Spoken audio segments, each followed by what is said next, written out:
Hey, Friendo, Steve here. And Larson. And welcome back to Going In Raw, the only pro wrestling podcast you can be listening to right here at youtube.com/Steve and Larson. Available wherever podcasts can be found, and of course, taped live at the twitch.tv/Steve and Larson this Sunday. Who doesn't love a good office party? Except our office party is probably going to be better than yours, because we're going to be watching a bunch of cool old shit with the Church of Friendos. And the Enforcer. You, me. Well, he is in the Church of Friendos. Well, yeah, because the Enforcer answered the question, so I was making sure to say. You're clarifying that, yes. I know you know and that. the Enforcer will be there, yes. Didn't mean to infer otherwise. Enforcers in Church of Friendos, come on. Apologize. My apologies to you. I'm in a good mood. You know why? I'm in cruise control. Oh. The holidays are upon us. This is our last Friday for a couple weeks of doing this, because next Friday is, of course, this thing called Christmas Eve or something. And then the following one is New Year's Eve, and we ain't doing shit. Or at least not here. So for those of you who are interested, next week, Monday through Wednesday, everything's going to be normal. And then Thursday, we'll see, but don't get your hopes up for anything. We might do a Smash Zone. We might not do a Smash Zone. I don't know. If you have our notifications for Twitch, maybe we won't. And then the following week, the same thing. And then come day one, January. Well, I don't know about day one, but maybe day two. We're back at. Are we going to do a watch along for day one? Yeah, why not? Well, that's why I was asking you if you're down for it. Yeah, I thought we already discussed that. At the very least, we're going to do a watch along. It's possible we discussed it, but I don't remember. You know why? Cruise control. Checked out. I wouldn't say checked out, but phoned in and cruise control. You know, I kind of feel like checked out, cruise control, phoned in. They're all kind of synonymous. Well, checked out as if I'm sitting here like not engaged at all. I'm going to participate fully. For the next, whenever we're doing stuff. Senioritis, yes, Enforcer. But, you know, it's just going to be like, yeah, I don't know, whatever. Enforcer said, I've been booted from the congregation, haha. No, I was trying to like tell Steve that you're going to be there Sunday. I shouldn't have said anything. I apologize. And he just, as he always does, just jumps on it, trying to make me look like an a-hole. Look, man, I'm trying to mend fences, because yesterday during Smash Zone, the Whammy Whisperer and me, we got into a pretty heated argument over who was manifest. You did. It's you. The whole time. It's a 40-year-old game show. We have no effect on it whatsoever. No, I know we don't, but it's fun to act like we do. Oh, man, I do. I know. So anyways, we're going to talk about Rampage tonight. We're going to talk about Smackdown tonight. But first, we're going to talk about how much money Kevin Owens has. We'll talk about why, what led him to re-signing a new deal with WWE. And also, maybe another prospective free agent is sticking around in WWE as well. So Kevin Owens spoke to Pat LaPrade and explained why he, in fact, re-signed with WWE. This is what Owens had to say. Quote, decision was pretty easy because it really was the best thing for my family. When it comes to that, it's always a pretty easy decision. WWE has been my home for 7 years, so I have a sense of belonging. Basically, I spent most of my career there. When you look at all the wrestling companies I wrestled in WWE, that's where I've been the longest. That's where I need to be for the next few years. That's how I felt, and that's the decision I made.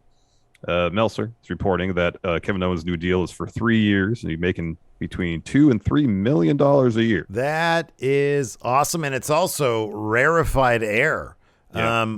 From what we understand, from what we know, there's really only two other people in the company that make that kind of money, and that's Brock and Roman. Well, they make more than that, because I think Meltzer had some numbers, and Brock and Roman were in the fives. Oh, were they up to five? Okay. And there was a group of people that were in the $2 to $3 million. How many people were in that group? Of I don't remember the exact number. I can probably find it real quick if you want to talk about how happy you are for Kevin Owens getting paid. No, I think it's awesome, man. I think it's really great. I think it's funny because. You look when I see Kevin Owens, he reminds me, and again, I don't know him personally. I've heard him in interviews and et cetera, et cetera. I follow his Twitter feed, but I wouldn't have been surprised if he was a guy like Moxley, like Dean Ambrose, when he says, you know what, I'm frustrated because they don't use me the way I like to be used, and you only really need so much money, right? Yeah. And so it wouldn't have shocked me if Kevin Owens was like, hey, I got a lot of friends over there in AEW. I've already made a lot of money in WWE. My family's set, et cetera, et cetera. But in this case, hey, I have an opportunity here to secure my family for literally the rest of their lives. And like he says, he's in a situation where he's been there for a very, very long time. There's the comfortability factor. WWE is still the biggest wrestling company on the planet.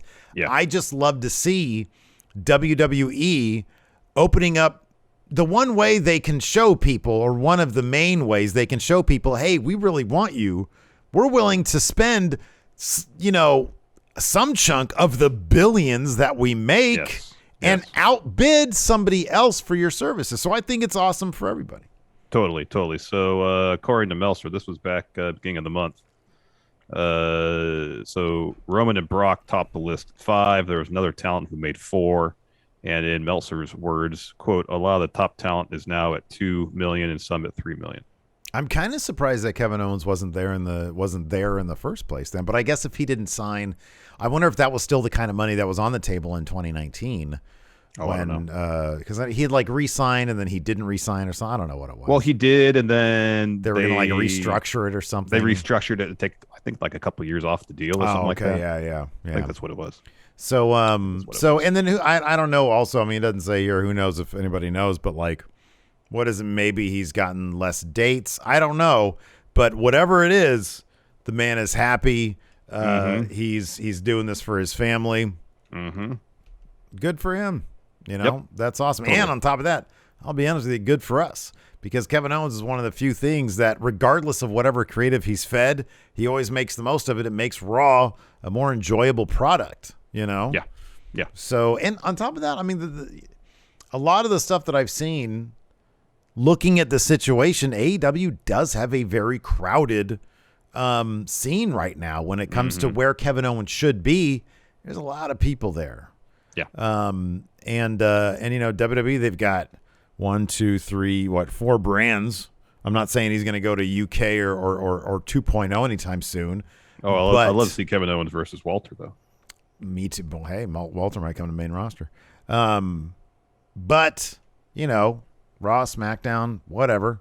Hopefully, like you've said in the past, when they shell out a lot of money for somebody, that means maybe they're going to use them in a big money way. You would hope so. That if they're gonna pay that much money, they want a return on their investment, which means they're going to keep them involved and hopefully in the main event scene. But what about Kevin Owens' best friend, Sami Zayn? The latest Wrestling Observer newsletter, Dave Meltzer mentions that he may have already signed a new deal with WWE as well. Is what Dave had to say. Quote, there's also been locker room talk that Sami Zayn did sign as well. WWE sources have not confirmed Zayn having signed to us yet. That wouldn't shock me either because, I mean, the history of Owens and Zayn coming into WWE was they sort of are joined at the hip. So, again, I don't know, man. I was hoping to see more of Sami Zayn and Brock Lesnar tonight because I think they have a terrific chemistry. I would imagine Brock Lesnar, what he did last week, would probably preclude them from being on the same page again. But I'm optimistic that maybe Sami Zayn will come out on the winning end of that Battle Royal next week for the gauntlet match. The gauntlet, and then go on and win the. Sami Zayn versus Shinsuke Nakamura. We've seen that match before, and holy shit, it was awesome. You know what they could do is have Sami not win that, and him not being satisfied redirects his attention to Brock. Say Brock wins at day one. Ooh. And Sami says, I want my shot at the belt that you took away from me, Brock. Man. Wow. The match won't last very long, probably. But hey, Brock, though, he likes fighting those little tiny independent guys. They could put on a 15-minute match. Oh, they could. It could be really good, but I don't know. Could be amazing. It'd be that, or it'd be Brock versus Ricochet, where Brock threw him around the ring a bunch and then got the win, or Brock versus Kofi. Let me ask you something. Well, Brock versus Kofi was a weird thing because they wanted to do the shock thing, right? The shock thing, yeah. You take that off the board. Brock versus like Ray, AJ, Bryan, Finn, the good matches, right? The good one, the long ones. Yeah. You think Brock sees Sami Zayn as one of those guys, or does he see him as like a Moxley Ricochet type? I don't know what he. I don't know. Well, yeah, the Ricochet thing was kind of interesting because you'd think that would be right up his alley in terms of, but maybe that was just a story they wanted to tell. That was the situation because Ricochet was there to set up Drew eliminating him. I think he hit him with a low blow. Oh yeah, and that was probably all about Brock. Yeah. You know, getting his revenge for that. And wasn't supposed to be a competitive match. Something tells me, with what we saw with Brock and Sami over the last 2 weeks on SmackDown, Brock probably likes Sami. You would think. And if he likes somebody, he will work with them and he'll put on a great match. It would just be kind of interesting because you have Sami going into it theoretically. Let's say Brock wins at day one. Okay? Yeah. Comes out with a title. Let's say Sami does what you're saying he does. You've got this beast face and you've got this slimy heel who's like so undermatched against Brock. Kind of an interesting dynamic you'd have going into that. Yeah. That's entirely possible. I guess we could segue and talk about SmackDown tonight. A show that was kind of saved by the final segment, which was pretty good, pretty interesting. It was bookended by two good things. I thought the opening match, it lasted like 20 minutes, and I thought it was a solid opener, yeah. I thought it was a really great way to start SmackDown. I was like, oh, cool. They're just really starting this with a great match. And then... What a surprise, starting a wrestling show with wrestling. Oh, no, I know. It's great. But then you've got these... This was crazy because right after that match, the Viking Raiders... No, I'm sorry. Right after that match, you've got backstage a bunch of the faces, and they're all singing the praises of King Woods. Then the Viking Raiders come out. We go to commercial. It's Viking Raiders come out, and I think it's a Natalia interview. Okay. Maybe it is commercial, and then Natalia interview. I thought it was commercial, and then Natalia interview, and then Raw rebound, and then another commercial. No, Jinder and Shanky make their entrance. Then another commercial. So it's 15 minutes. They're in the ring for 15 minutes before the match starts. That killed SmackDown for me because that opening match did it. I was like, oh man, okay, this is cool. I get it. And then it was 20 minutes of nothing, absolutely nothing. And then like you said, the final segment saved it. Yeah. So Roman, he finally shows up, and he essentially just asks Heyman, why are you protecting Brock? Or are you protecting Brock from him? And Heyman says, no, I'm not protecting Brock from you. I'm protecting you from Brock. Roman took that as being disrespectful. Ooh. You have Jay back there mad. You have Jimmy back there laughing. Yeah. Ooh. He is laughing. Yeah. And then Roman hugs him and says, I love you. Thank you for your service to my family for 40 years, but you're fired. And then he hits him with a Superman punch. Oh. So it was a good. You can take this. It was a good segment, but now you can take this at face value, or is this after Brock playing mind games with Roman for several weeks? Is this his retort? Is this Roman and Heyman hatching a scheme to make Brock feel a little more comfortable at day one, only for him to get swerved there? Yeah, I didn't even think about that. That's a great idea. Yeah. Otherwise, if it's face value, then Brock's totally winning at day one. Which I think seeing his reaction and seeing how this is playing out, I don't think they're going to deviate from whatever story Paul and Bruce and Vince have. Oh yeah, I don't think have come up with. So. But I mean that's a great idea, and it wouldn't shock me. Roman at the end of the day could say, "Hey, Paul, you took one for the team, meaning the Superman punch, to make it look real, and we came out on top." And that could motivate either Brock winning the Rumble or Brock rematching at Mania. Yeah, but then if they have the third match at Mania, that will kind of necessitate Brock winning at Mania. Yeah, Brock's going to win either at day one or at Mania. That's totally going to happen, unless they do Brock versus Roman at the Rumble. I mean, they could do that. I mean, they could do, if day one's a B-level pay-per-view, they could have that another wonk finish, or that could be sort of a twist in story and somehow necessitate the the WrestleMania rematch. I don't know. Day one is so up in the air with a lot of stuff. I feel like the Usos are probably going to retain, which might because be a Xavier clue. Woods says tonight on SmackDown that he's from Atlanta, and that's where day one is. So, Okay, well there you go. Yeah, Usos are winning. Yeah. But yeah, I mean they lost last week. They lost this week. Day one, they're probably gonna win. The Usos will probably retain. That being said, I mean, is that some sort of clue as to I don't know that the Usos title reign is necessarily tied to Roman's, but I also don't know that necessarily it's not. They could all lose at the same time. I don't know if it's tied to Roman's per se, but he made a point of saying tonight, Roman did, I don't like it when my cousins lose. Yeah. Now, let's say what happened tonight, take it on face value. Roman really did fire Paul. Brock wins at day one. Usos retain. Now, in the bloodline, who should have the power should be the Usos. They're the ones that are still champions. They're the ones who didn't lose. Yeah. When the titles were on the line. I did appreciate. Depending on how you want to advance the story, that could be a way they go about it. There was actually a fan in the crowd tonight that had the shirt that said "Nobody's bitch" on it. I don't know any person who would want to walk around with a shirt that says "Nobody's bitch" on it. Because when you scream something the loudest, doesn't that sort of claim the opposite? Just walking around. What is that shirt you got on? I'm nobody's bitch.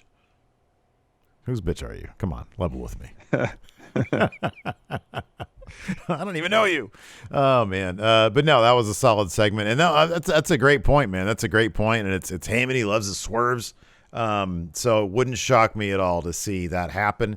In which case, maybe Brock's a shoo-in to win the Rumble, which is something you and I have sort of been thinking anyways. Yeah. In any event, he's doing some really great work. So because I don't see if Roman actually did fire Paul tonight in story, I don't see that playing out as like a double turn to get Roman face anyhow at day one.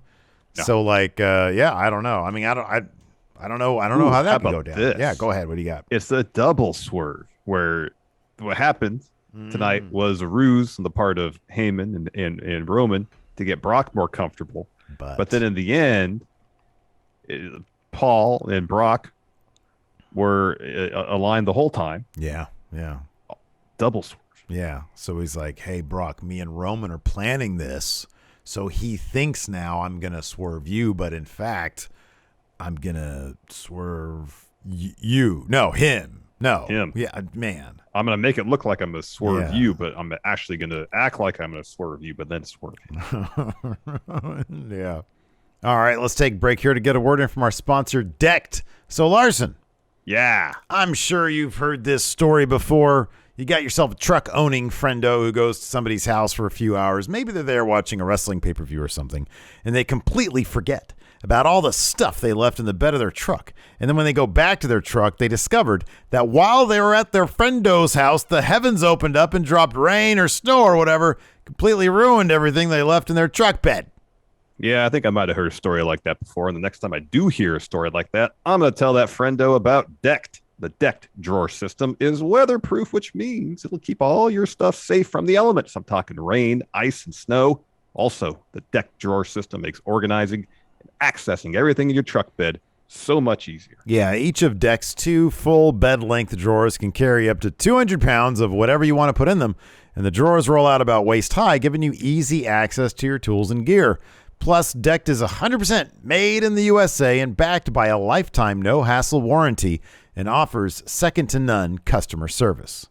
Getting Decked is the best thing friendos out there could do for their truck, especially this time of year. Protect your stuff. Get your Decked drawer system at decked.com/raw and get free shipping.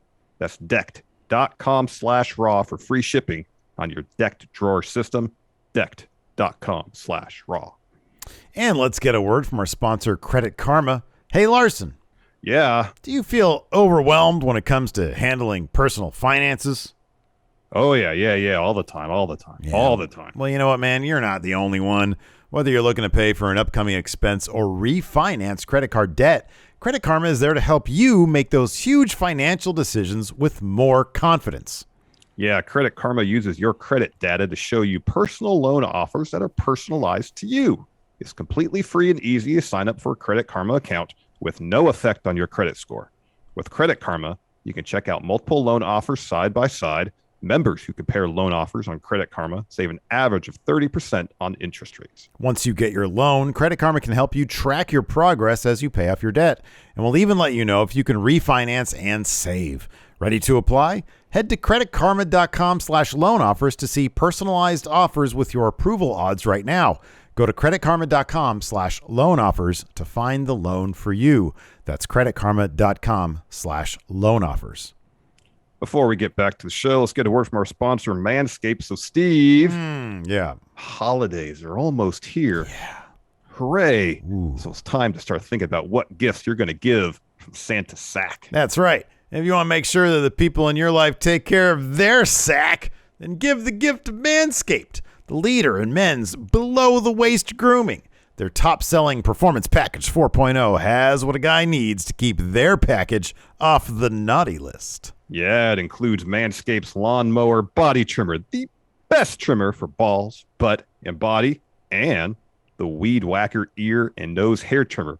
Both fantastic products, but let us not forget about Crop Preserver Ball Deodorant and Crop Reviver Ball Toner, both of which help keep your undercarriage fresh and clean. And if you order a Performance Package right now, you'll get 2 free gifts, a great pair of Manscaped boxers and the Shed travel bag.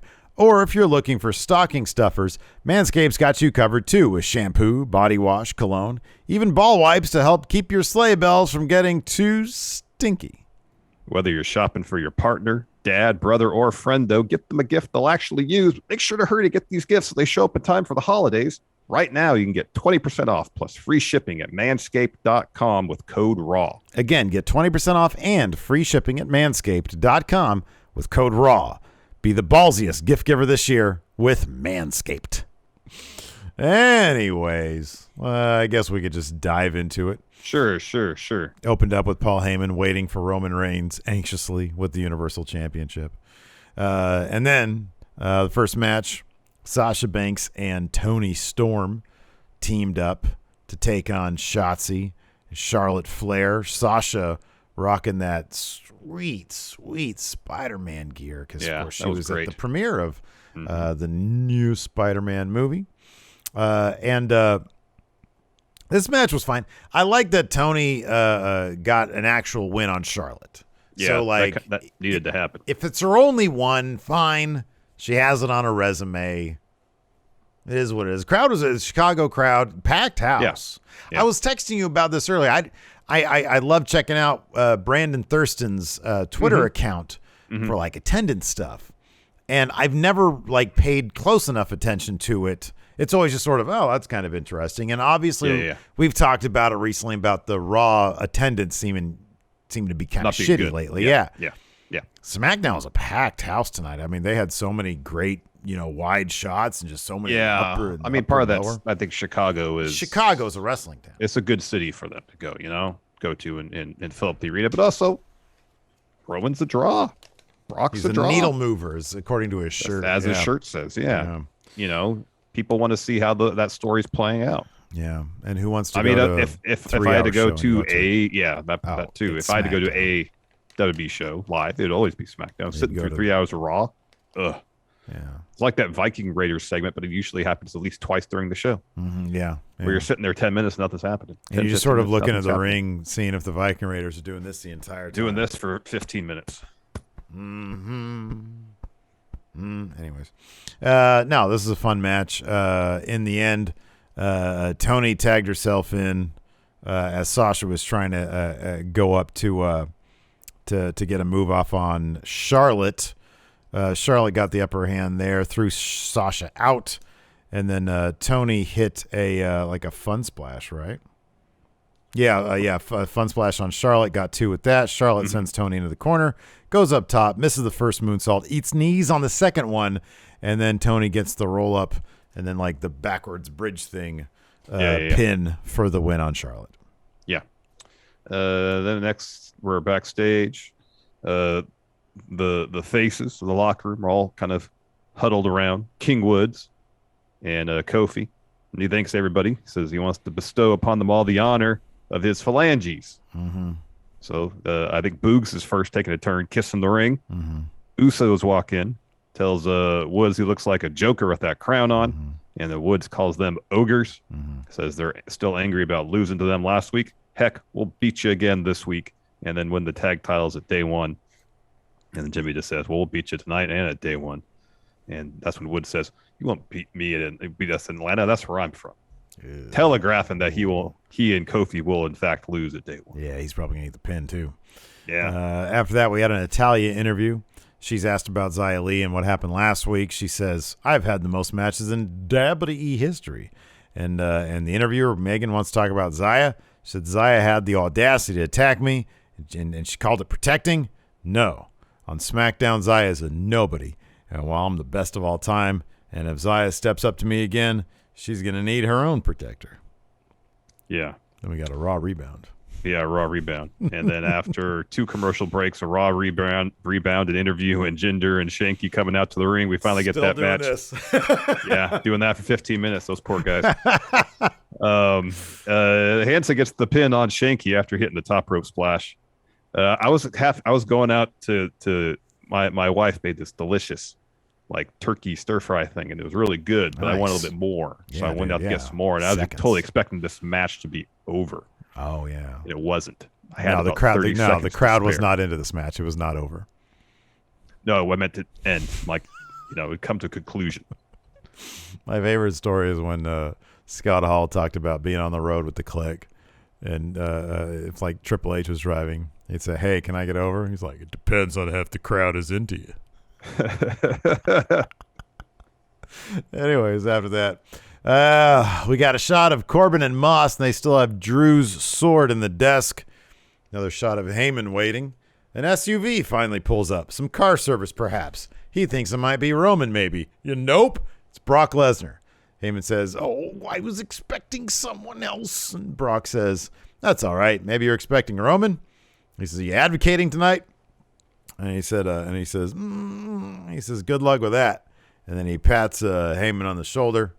And he walks off. Brock with the blue flannel shirt. Yeah. Overalls again. Yeah. It was great. It terrifying. Great. No matter what he does, he's terrifying. Yeah, I know.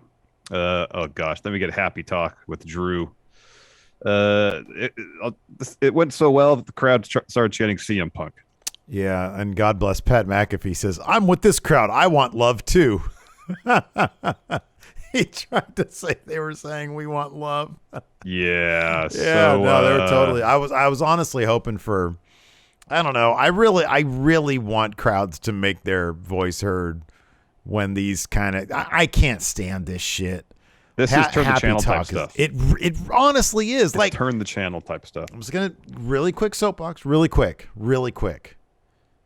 Whatever you're doing, is yours. Whatever you're doing, make it the best you can. This ain't it. People have too many options. They have too many options these days. Got your phone. You got sleep. You've got a turkey stir fry. Oh, it's delicious. You got Winco pizza in my kitchen. There's too many options out there. There's a million other streaming services and channels. Whatever you program on your $1 billion show, make it the best possible thing you can. And this is shit. Happy Talk is terrible. Nobody fucking likes it, man. No, it's awful. It's awful. So Corbin says, "Hey, Moss, you can have the sword because you have razor sharp wit." And so they do the sword in the stone type thing. Moss tries to pull it out of the desk, can't. Corbin tries, he can't. They try to do it together. No luck there. Drew McIntyre comes out, says, "Hey, what's the matter? You're having some performance issues." He dispatches of Moss and Corbin. He headbutts Corbin, hits Moss with the mic, and he just kind of grabs 2 hands and yanks that sword out of there. Moss and Corbin did do a good job of acting like they couldn't get it out. Mm-hmm. But then Drew came over and, came right out. Now Drew should be doing so much better things than this. Yeah. He really should be. And Anyways, and then when we find out what he's doing at day one, it gets even worse. Yeah. We have Sonya and Pierce backstage. They're chatting. Sami walks in. They're like, you don't have your neck brace in your wheelchair anymore. He's like, no, my lawyer said I didn't need the neck brace anymore. And they're like, do you mean your doctor? He was like, oh, what did I say? Lawyer? Oh, yeah. No, I meant my doctor.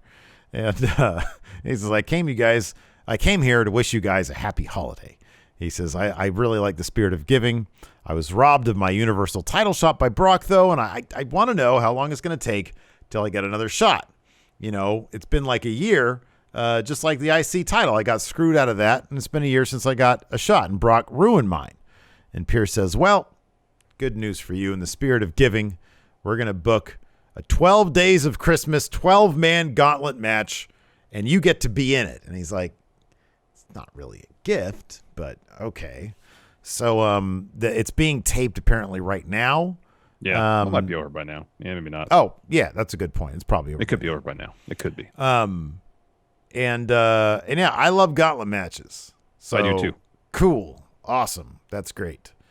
And yeah, this is for the is this for the is this be for number one contender for the Intercontinental for the Intercontinental Championship. Yeah. Which again, like I said, if we get Sami versus Shinsuke, I mean, look, it ain't gonna be like their NXT match, but you know, if they give these guys 12 minutes even, I hope they can put on something good. Yeah, I hope so too. Although, you know, just Boo's going to be out there and the camera's going to be on him most of the time. So yeah, no. I don't know, maybe not. After that, we had Ridge Holland versus Cesaro. During Cesaro's entrance, Pat McAfee mentions about Urban Meyer getting fired by Shad Khan and being run out of Jacksonville. Mentions the name Shad Khan.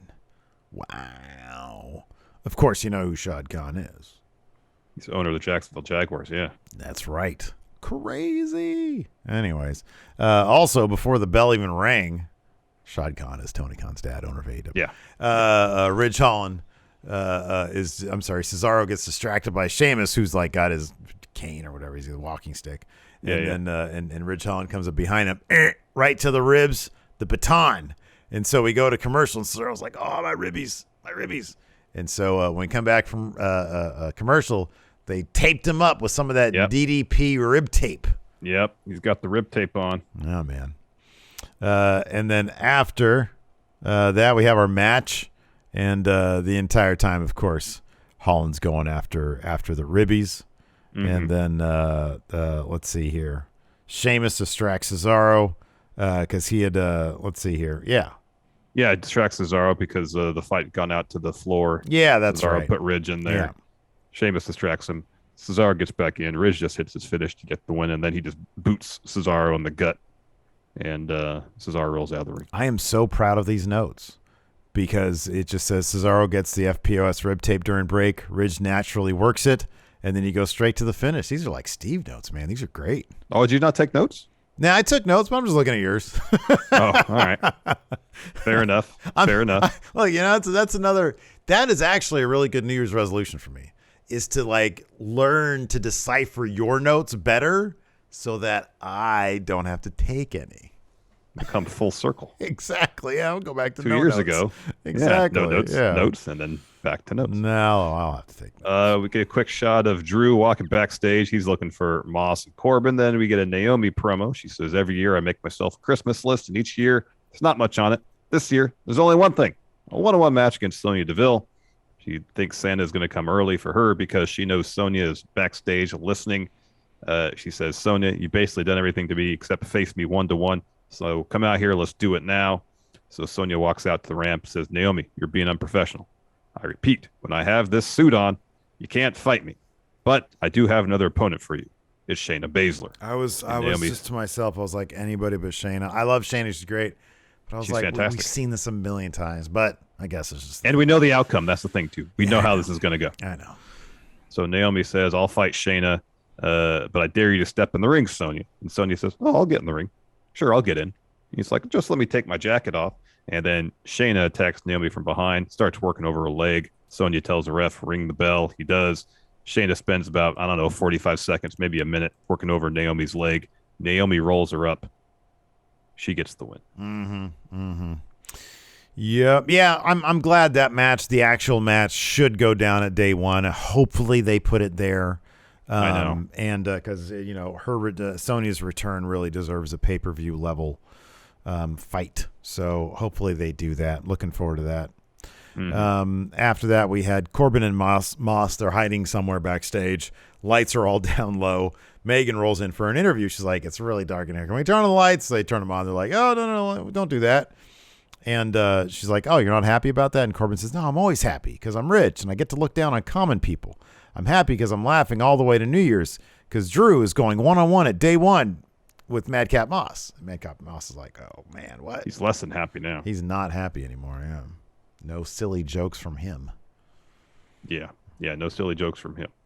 Then we get the New Day versus Usos. They got this new contraption now for King Woods where he's sitting on a pedestal with a throne on there, and Kofi's on there, and they have people pulling it down the ramp. Mm-hmm. And at one point during this, someone was pulling harder than the other person, so it started to go a little sideways. And they had to straighten it out. It made me laugh. That's right. It's like you're a multi-billion-dollar company. Get something motorized, Man, it's all just fucking stitched together. It's all stitched together. I was actually really bummed out when I saw that Natalia interview because I was like, oh, cool, we're going to get Xia Li's awesome entrance again. And nope, didn't get that. That was awesome last week. Yeah, that's you want to put money in that instead of a janky throne. I'm okay with that. Just give me that entrance every week, though. Yeah, exactly. New Day get the win here. Earlier on, they did a bit where the ref didn't see the New Day tag, and so he didn't allow it. And then the finish, the Usos kind of did the same thing.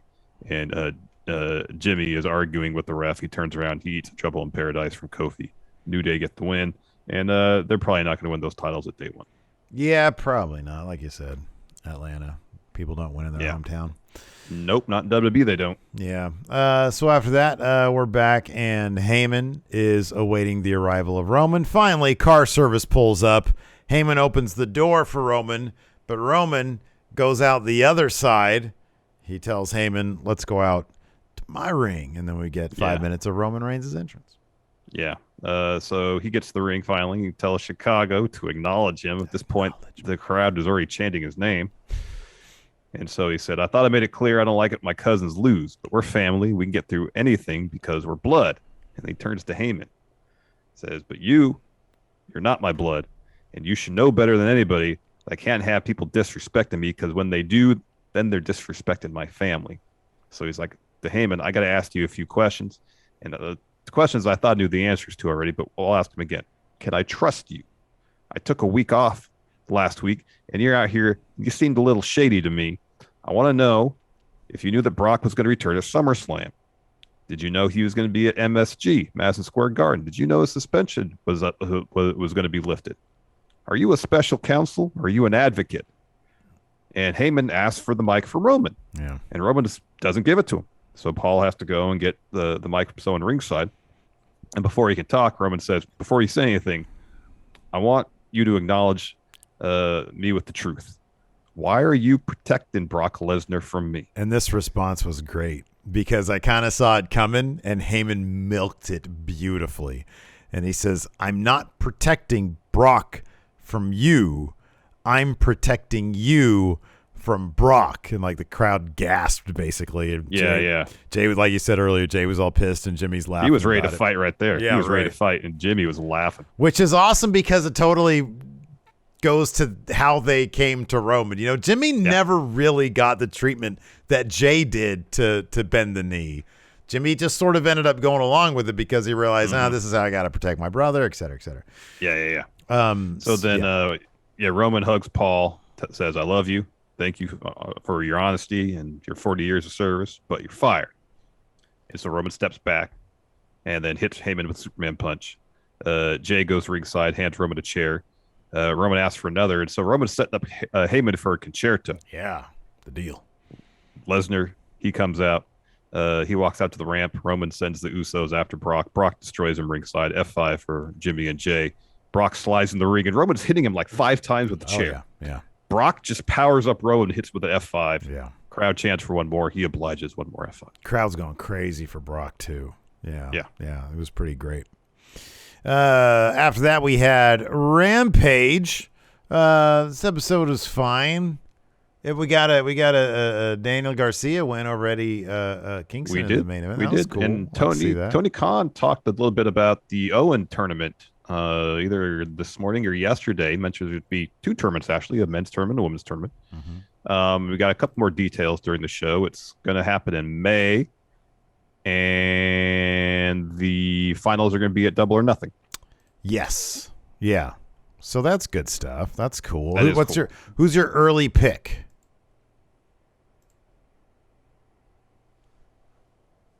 I'm going to say Ruby for the women's tournament. And the men's, I don't know. That's tough. Yeah, that is tough. There's a lot of people there to consider. I don't know if they're going to look at this as like how King of the Ring has sometimes been implemented in WWE, where you win King of the Ring and that's your next step towards getting a push or something. I just don't know if that's going to be like you get a title shot for winning this. I don't know. Yeah, we don't know if it's going to be like, a solid mid-carder, or is this going to be like, a King of the Ring type thing where it's like, okay, this is the next guy, like an Adam Cole or something like that. Yeah, that's a good point. I mean, that's a really good point. I mean, on the women's side of things, it's like, okay, Thunder Rosa, I mean, Maggie was talking about it here in chat, and you and I sort of had the same idea. Thunder Rosa is probably going to dethrone Britt from that title. Jade's probably going to win the TBS title because she's already named it after herself.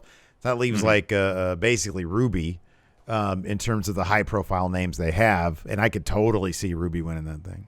Yeah, totally. Yeah, but again, like you said, it sort of depends on what the context is going to be and what they want for the winner of this. You know?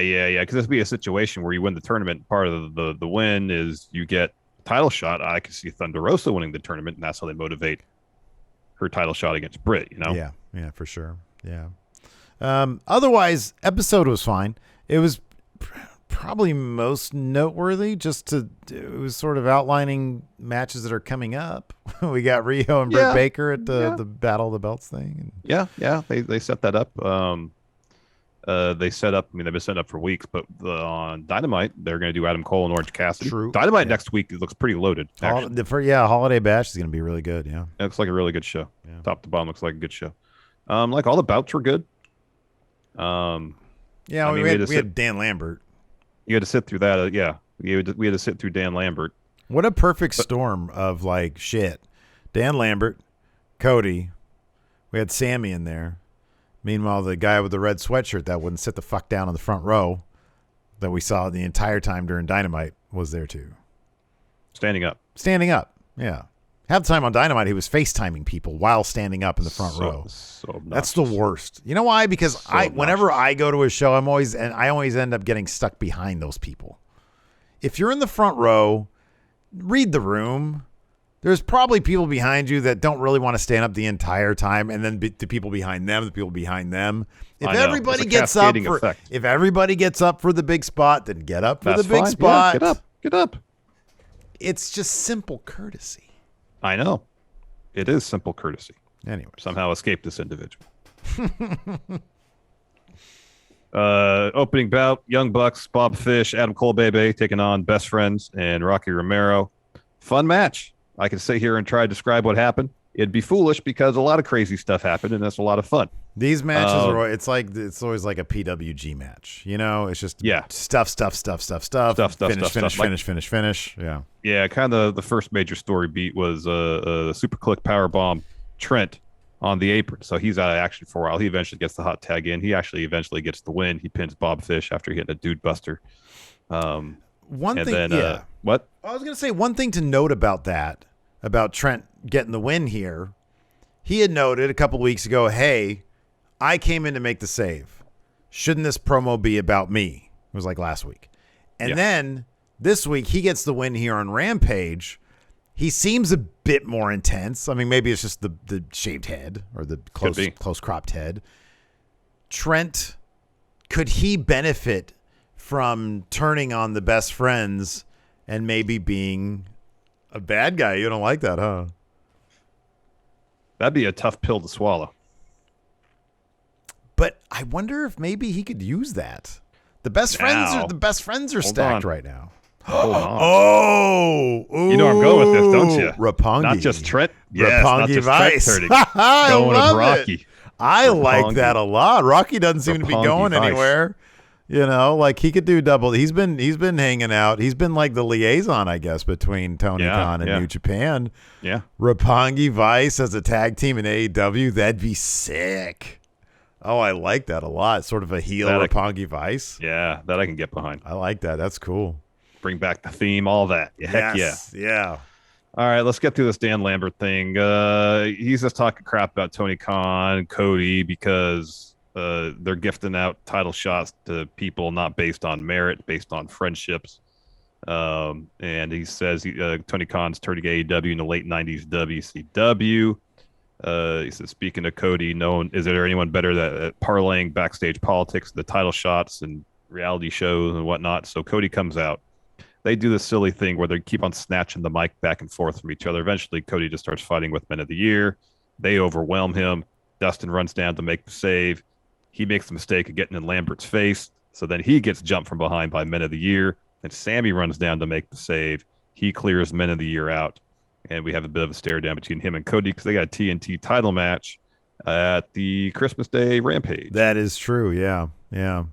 That springboard cut or something else that Sami drops people with. Double springboard, 2 springboard. Look nice. Yeah. After that, we had a video package for the TBS tournament semifinalists. That should be a good match. That's probably happening on Dynamite coming up, huh? There's one of them happening on Dynamite. I want to say Ruby and Nyla Rose is going to be on Dynamite on Wednesday. I think that's what they said. I should have wrote that down. We had Ty Conti versus Penelope Ford. Was this the submission match? It was a submission match, and they were employing a bunch of crazy submission moves. That Ty did like a kind of Rings of Saturn thing, but not quite. She locks it on early. Bunny gets on the apron, so Ty releases the hold to kind of get her off the apron. But Anna Jay's down there, so she takes care of Bunny for a while. So they're trading submission moves. Eventually, though, Ty gets a choke, like a back choke on Ford. Penelope taps. As soon as Ty Conti stands up, Bunny runs in with the brass knuckles and just punches her. Yeah. And then Anna Jay runs in with a chair and chases the Bunny and Penelope Ford off. Yep. We get the info about the Owen Hart tournament, and then we have the interview for the main event. Eddie's not having it. He's not having it. He wasn't into this, man. It's like, come on, dude. The one thing you do really good is talking, but he's not there to talk. He's there to fight. So he walks off. Jeff 2.0 says they have a plan. So let's celebrate that Eddie found some friends to join him. Matt says it comes to an end tonight. Bowen says everybody loves the Acclaimed. And Eddie gets away. He's like, I'm tired of doing this. I don't want to do this anymore. We're just going to beat your ass. Mark, come on. Do your thing. Let's do the main event thing. And so Mark Henry obliges and says, well, the talking's over. It's time for the main event. And it was time for the main event. That as much as Eddie won. What's that? What? That team. I hope, man. Oh, I Kingston, the Lucha Brothers, and X-Lax. Oh, they're great. I was bummed out kind of that they didn't tease anything really between X-Lax and the Lucha Brothers. I know. That was a bit of a bummer. Eddie ate a roll-up from Daniel Garcia. Garcia had a handful of tights. Bryce Remsburg was the ref. He and Eddie have history. So he didn't see the tights. Or if he did, he ignored it. So 2.0, Garcia and the Acclaim get the win. So they all start beating up on Eddie. Jurassic Express and Christian run down. Their music plays. They're all focused on the ramp. Instead, they come into the crowd. They lay out the heel team. Luchasaurus hits a huge boot on Caster. And then Jungle Boy picks up the tag titles and hands it to the Lucha Brothers. So that's going to be the Lucha Brothers' next match. And then we get a quick shot of Eddie chasing 2.0 and Garcia up the ramp. That was really funny. That was pretty great. Yeah. Anyways, if y'all want to drop some highlighted messages here in our live please. Twitch chat. Also, I have a Patreon thread right now. If you want Going in Raw ad-free in the audio realm, plus some bonus content, we do 2 bonus episodes every single week at patreon.com/Steve and Larson, $5 a month. If you're not interested in bonus content but still want the show ad-free, you can get that at goinginraw.supercast.com. Tech. First up, Soken Rose says, what is your take on Happy Corbin? Do you like his current gimmick, or would you rather him go back to the poor begging gimmick? Yes. The second part, yes. The when he was broke, that was hilarious. This is trash. Happy Corbin is awful. I don't necessarily want to see him take a step backwards in terms of his gimmick, but give him something that he's as good at as the poor Corbin stuff. I felt like there was a lot they still could have mined from the broke Corbin. I agree. They pulled the trigger on Happy Corbin way too quick. Really soon. Of all the storylines that they didn't milk and like just overdo it for weeks, if not months on end. It was that one, the one that's actually kind of working. I will say this, though. I don't know how often they get to Vegas, but let's say that to this day they were still doing poor Corbin and it just completely overstayed its welcome. Yeah. We'd be sitting here like, man, they were in Vegas. He could have turned it around there and it wouldn't have overstayed its welcome. So I'm fine with them doing that because it didn't overstay its welcome. But now they can go back to it. I'm fine with them going back to it till next time they're in Vegas. Yeah, we know now. We know better now. We know what works now. I know. Yeah. This is a great question. Alex Foster says, if one of you was named King of the Ring, what would you he says knight the other as, but what's the bequeath the other? What title would you bequeath the other with? I would make you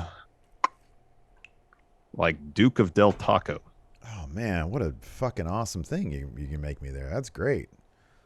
Damn. I'd make you the Earl of Jordan Brand. Oh, that's good too. Thanks, bud. Thank you. Long heavy. The logical conclusion to the Ty Conti, Anna Jay versus Bunny and Penelope Ford feud is a brass knuckles on a pole match. Yeah, there you go. Could be going that way. Yeah.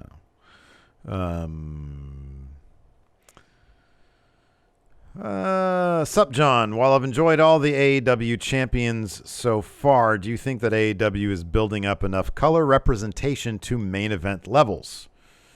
No, not really. I mean, I do feel like Jade Cargill is going to be the TBS champion. That's a positive step in the right direction. But no, I think for their main event scene, and I know Sami's the TNT title guy right now. I'd love to see. I think that there are people there that they are not utilizing enough that fit that description. Like Hobbs. Hobbs is terrific, and I love him in Team Taz, but Team Taz kind of goes nowhere.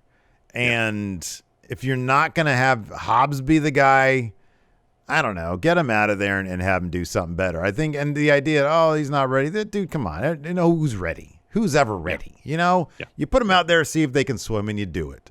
But they absolutely need more representation. Absolutely. 100%. Definitely. Barry Winning, did you notice this is the first time in years that Brock showed up to work 3 weeks in a row? Also, would you like it if Naomi versus Sonya ended with Sonya getting stripped of her authority role so she goes back to full-time in ring? I always like change, but I really like her in the authority role. I'll put it this way. I really wish that they had told more of a story with her and Pierce. Yeah. Because it was there was like a little bit of push and pull, and she was doing some things, but like everything else with WWE, they just sort of drop it, and then it just sort of settles into a thing, you know? Yeah. And then, like, it's always been nebulous what exactly their roles are, other than they book matches, and are they heels? Are they faces? Mm-hmm. It just seems to be whatever's convenient for the story they're trying to tell is what they are, and that's not exactly, I don't know. Yeah, that's kind of like the weaker aspect of that particular, the way they've been employing the authority figure now is that as tired as I am of the authority heel figure, at least you know who they are. Yeah, right. Yeah, like I don't really know who Adam Pearce is at this juncture. I did for a while, but ever since he kind of started doing heelish stuff from time to time, like I don't know who you are now. It's not terribly consistent enough for us to understand who the character is. I get you. Yeah. Yeah, I agree. Ulf Tier, I think this is the name with the sub, and says, where do you see the House of Black going? Oh, I think that's going to be ramped up. I think that is going to be ramped up. I think he's probably got Brody King right now. I'd love if he got Pac. What's Julia? What's her name? Julia Hart. Julia Hart. Yeah. Yeah. I think you're going to see a lot of stuff going. It wouldn't surprise me if he ended up with like the TNT title or something. Yeah. Dave Matuszek, how would you react to the NXT ratings with 2 NFL games going alongside each next Tuesday? So is NXT competing with some NFL games next week? No, I think Rampage is on Christmas Day. He says there's no NFL games on Tuesday? There's never. Oh, that's right. They pushed some. They did reschedule some. Okay. Because of the COVID. They rescheduled a couple games. I think 1 to Monday and 2 to Tuesday. I think I forgot about that. I mean, what's a normal hit for going up against football? Like 20%, 15%, maybe something like that. I don't know what time those games are at. I don't know if either of them are in prime time. I don't know. I just saw the announcement today. I don't know. You know what? I don't really. Ratings are always this for me. Oh, that's interesting. Because if all of a sudden NXT was performing over 1 million every week, it would be of interest because there's probably validation there for jump. Vince. It's a big jump. What they're doing there is resonating with an audience. Mm-hmm. That's interesting info to have. I'm not anti-talking about ratings. They're not the end-all, be-all. They're definitely not an indicator of quality. So it would, if NXT's ratings sunk to like 400,000 or 300,000, I'll be like, okay, well, man, they'll be happy when football's done. Yeah. Joe Juarez, what are the odds of Cody Island annexing TNT land? Is he going to win that title on Christmas Day? He would have, yes. The Men of the Year might cost him the title. That might be the thing. Yeah, that might be the thing, huh? Mm-hmm. Something tells you that'll be the thing. Who's he going to get into a program with then? Either Ethan Page or Scorpio Sky. If they cost him the TNT title. Yeah. Scorpio's ranked pretty high. Mm-hmm. So maybe it would be him, but or maybe it'd be Ethan Page, so then Scorpio Sky can get another TNT title shot. And this is his 3rd shot. If he gets another one, 3rd or 4th shot, that would really help the Men of the Year. 3rd. That would help if he won huge. It. Yeah. No, that's what I mean. I'm sorry. That's what I mean. If he wins that would help them tremendously. Mm-hmm. Mm-hmm. That'd be great for Sky too. Yeah. White Brownie, we know it won't ever happen, but if WWE were to open the forbidden door only for one company, which would you choose, AEW, AAA, or New Japan?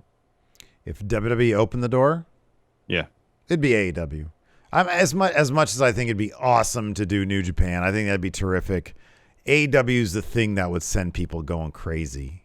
Yeah, I mean, it really would. And it'd be like, man, they're really interested in catering to what the fans really want to see, because who wouldn't want to see that? That'd be amazing. I know. Yeah. Organ Grinder says, I feel like FTR and Young Bucks are much better heels than guys like MJF and Lambert. They don't really go after low-hanging fruit and get tons of heat. What do you think is necessary to make the best heel? And should heels avoid low-hanging fruit? If they wanted him to be, Eddie Kingston would be the best heel that AEW would have, because that dude's promos are never low hanging. He cuts to the soul. Mm-hmm. Eddie Kingston does. Mm-hmm. And I think the difference, in my opinion, the difference may be that Eddie's old.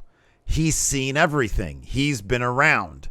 He knows how to cut to people. MJF is like 24, 25 or something like that? Yeah. What does he know? You know what I mean? Like, what is he going to tell CM Punk? Yeah. You're old. You look like you're tired. Oh, that's really edgy. That doesn't. Yeah. But Eddie's PG saying, Punk. hey, Yeah. 15 years ago, you were a dick to me. Oh, wow. Yeah. Yep. I mean, ideally, avoid the low-hanging fruit. Be clever. Be new. You know, be new. Do something new. But yeah, I mean the older guys, because they've been around, because they have experience, because they have stories, they have dirt. They have actual dirt on everybody. Also, the older guys have more experience working crowds too. Well, from a performance standpoint, yeah. But I'm saying, like, even in character, you've been around, you know stuff about these people, you know. Mm-hmm. Mm-hmm. You know where the skeletons in the closet are. Moses poses, do you expect to see any title changes in AEW over the next month? So from now until about a month from now. So between now and Battle of the Belts, which is the 8th. So we've got some shows. We've got Holiday Bash. We've got the Christmas show. We've got... My answer is no. Battle of the Belts. The first TBS show. Well, there's going to be a TBS champion crowned. But other than that, tag titles, no. Brits title, no. World title, no. TNT title is a maybe. TNT title's a maybe. I'm going to say yes for TNT title. I'm going to say no. I'm going to say Men of the Year cost Cody that belt. Sammy's transitional for either Cody or Sky. Or Scorpio Sky. And if hopefully Scorpio Sky. If they cost him that title on Christmas, then January 8th at Battle of the Belts, Sky's taking it off of Sami. That makes sense to me. That makes sense. Or if they don't interfere in that match, Cody wins it on Christmas. Yeah, I mean, there's that too. Either way, Sami, I just get the feeling, I don't know why they took that thing off Miro. Maybe it's because he's injured. I don't know. That could be. That's the only logical explanation I can come up with, because there's no reason they should have taken that belt off him. But they've been amazing work. Amazing. They like to do stuff with their titles, and Sami just screams transitional at this point. It really does. Anyways, that's going to do it for us. That's going to do it for Friday night Smackdown and Rampage reviews in 2021. Yeah. Thanks, everybody, for tuning in with us. Ever since Rampage started, we've been doing them, and we weren't sure whether we were going to continue to do the watch-alongs, but I think they're a lot of fun on a Friday night. They are fun. Hang out here in the Friendo pub. Hopefully everybody has a great... I mean, we're going to see you guys Monday through Wednesday, but if there's anybody out there who just watches the Friday show... Just here on Friday, have good holidays. Have a great holidays. Have a safe new year. We appreciate you. And until next time, we'll talk to you later. Goodbye.